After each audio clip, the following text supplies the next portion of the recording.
नमः संस्कृताय। तो हम लोग अभी संधि पढ़ रहे हैं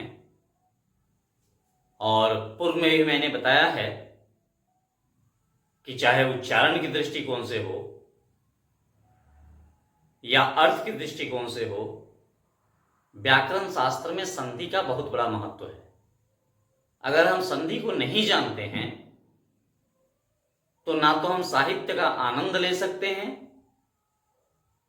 और ना ही उच्चारण में हमारी प्रवीणता होगी। इसलिए संधि को निष्ठापूर्वक पढ़नी चाहिए, संधि को जानना चाहिए और अगर हम संधि को समझ जाते हैं, जान जाते हैं तो कठिन से कठिन शब्दों का विग्रह करके हम उसका अनुवाद बना लेते हैं, अर्थ निकाल लेते हैं और उच्चारण जो है उसको हम सुगमता पूर्वक कर सकते हैं।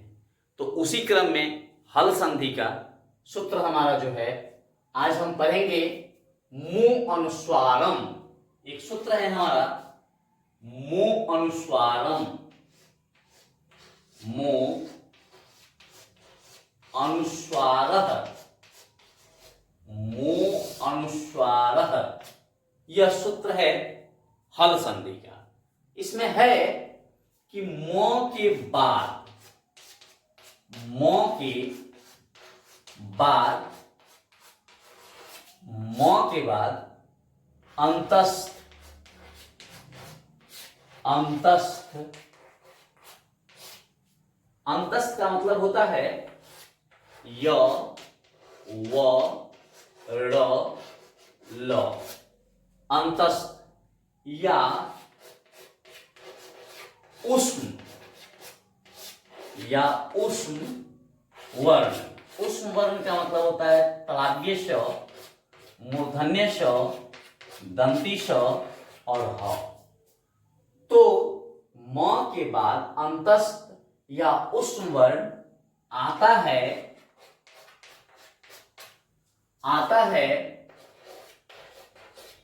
तो म का अनुस्वार हो जाता है। म का अनुस्वार हो जाता है, हो जाता है। जैसे हम लोग देखेंगे, अगर मो है हमारा और इसके बाद में अंतस्थ वर्ण हो अर्थात य हो, व हो, र हो या ल हो या फिर श हो, मूर्धन्य श हो, दंती स हो या ह हो, तो हमें इस म के लिए, इसके लिए हमें अनुस्वार लिखना पड़ेगा। यही संधि है मु अनुस्वार। जैसे देखेंगे हम शम, शम जोड़ वा, म है तो म के बाद ये देखेंगे हम अंतस्थ वर्ण है तो म का अनुस्वार हो जाएगा संवाद। उसी प्रकार सम जोड़ सार, म है इसके बाद में हमारा उष्ण वर्ण है तो ये हो जाएगा संसार। और भी शम है और हार है तो ये म के लिए हम हल, ह है तो म का अनुस्वार हो जाएगा, हो जाएगा संहार। इस प्रकार से यह हमारा सूत्र है मो अनुस्वारम। हमें विश्वास है कि आप इसे समझ गए होंगे। साथ ही साथ इसमें एक चीज और जानना आवश्यक होता है जो प्रायः पुस्तकों में नहीं दिया गया है, लेकिन मैं आपको बता देता हूं, वह आपके लिए बड़ा उपयोगी होगा। वैसे तो सामान्य जगह नहीं, लेकिन विशेष जब परिस्थितियां होती है तो उसका प्रयोग हम लोग करते हैं और करना चाहिए। हम संस्कृत के विद्यार्थियों को, हिंदी के विद्यार्थियों को इन सब चीजों पर ज्यादा ध्यान देना चाहिए, उसको मैं बता देता हूं। अगर म हो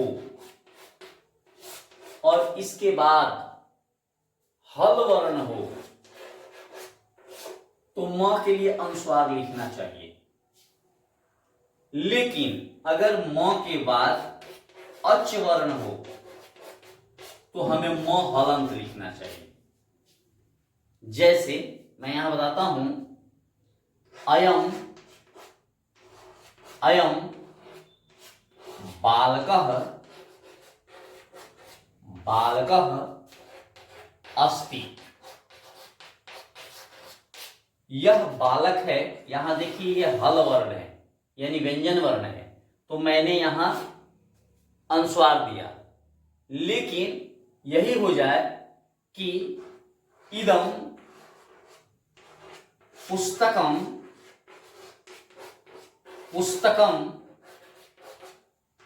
अस्ति अस्ति।